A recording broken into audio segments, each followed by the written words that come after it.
Hey, welcome back to Shutter Magazine. This month's article is all about tried and true promotions, just going back to the basics. And I've got 8 different ideas in this month's article. Some of them I've written about before, but the main thing is that all of you spend so much time racking your brains trying to think of something new that you miss some of the old standards. And just as an example of looking so hard, so many of you will think about purchasing a mailing list. And maybe you'll work with another partner and do it together, but you'll forget your own database. And I don't care if you've only been in business a couple of years, that's still a few dozen people that you've probably had contact with in terms of actually working for them, doing some kind of project. Maybe it was a portrait sitting, but even the shortest amount of time, you've still got past clients to mail to. And being able to show that you're getting more diverse, maybe it's a cross promotion you're doing with another partner, with another retailer in the area, that database is like gold to you. These are customers that have worked with you in the past, they know you, they trust you already, and unless you really screwed up their wedding or event or portrait sitting, they probably think pretty highly of you.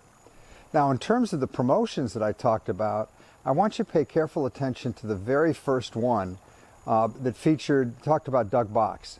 Now, Doug Box and I did a podcast going back a number of years ago, but it's all about third-party partners, third-party promotions. Now, the significance of that, and I think I described it well in the article, but sometimes I'll go back and I'll read an article that I've written, and I'll really be concerned that I haven't gone into enough detail. The point of third-party promotions is that it allows you to give a gift to a partner who's going to give it to a consumer without taking away from the value of your product.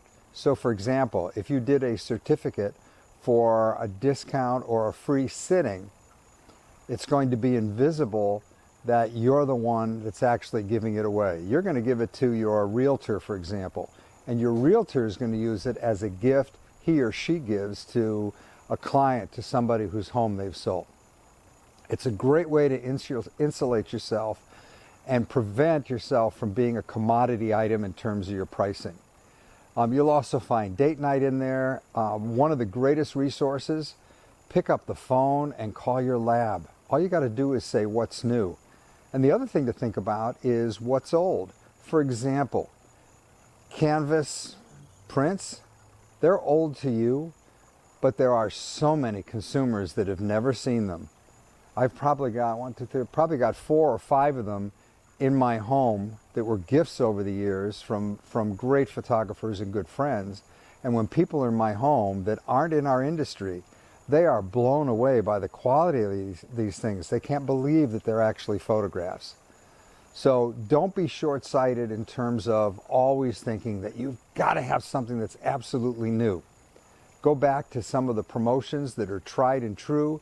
Do your best to stay away from straight discounting, and pick up the phone and call your lab, and all you got to do is say what's new, and they're going to give you a half dozen products that all relate to the newest technology, great printing, and ideas for you to put together with your clients and your ongoing business. That's it for this month. Thanks for following me on Shutter Magazine, and good luck with your promotions.